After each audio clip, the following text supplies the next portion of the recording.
Hello everyone, welcome back to my YouTube channel.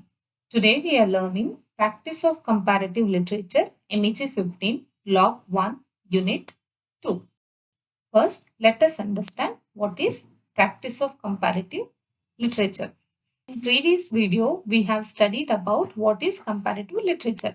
Comparative literature means comparing two or more literatures. Now let us see what is practice of comparative literature. Practice of comparative literature means how we actually do the comparison. It answers to the question if two different literatures or two different books, how do I have them? How do I study them together? We will understand in the comparative literature. So the first thing is that simple ways we cover while we do the practice. The first thing is by theme, idea or topic. Look for the same idea in different works. For example, love in Shakespeare's Romeo and Juliet and Kalidasa's Shakuntal. Here, how the love theme is defined, we will do the comparison and then we understand. Next, by genre or form, type of writing. Compare works of the same type. Epics like Mahabharata, India and Iliad, Greece will understand the difference. Next, we have by influence, impact. See how one writer or text is inspired another. For example, Shakespeare's influence on Indian plays like Karnat's Tughlaq will understand. So now let us see tools we need for practicing. First thing is that translation. Without it, we cannot read across languages. Next, background knowledge. We need to have very clear background knowledge of history, culture, society, so that will help us to do the comparison and then study clearly. Next, interdisciplinary links. Mixing literature with history, psychology, politics.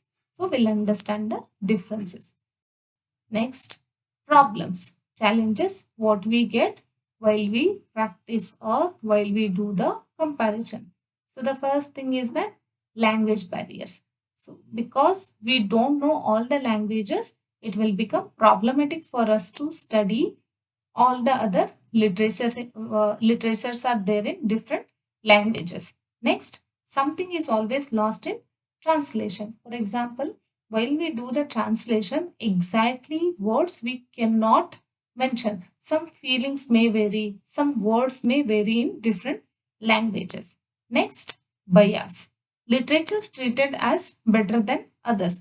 So, while we study two different literatures of the same theme, people will start to do the comparison between from one to another. For example, when we watch movies of the same genre and then we do the comparison of this movie is better than that movie. That is how here also bias will begin. Next, why it matters. Why the translation is matter, why we have to do. So the first thing that we should know here is that shows human emotions are universal. While the literatures that we compare across the different countries and then we understand human emotions are very common. Next, connects different culture. Through translation, through practice of comparative literature, we will understand different cultures are there in different languages. What type of the cultures are there across the different countries, across the countries. Next, makes us see literature as global, not limited to one country or one language. So here we'll understand how literature as a global. It is not restricted for only one country or one nation. It is as a whole we can see. So this is there in practice of comparative literature. Thank you so much for watching. If you like it, please do like, share and subscribe. And if you need a notes, please do comment in the comment box saying PDF. I'll share PDF. Thank you so much for watching. Have a great learning ahead.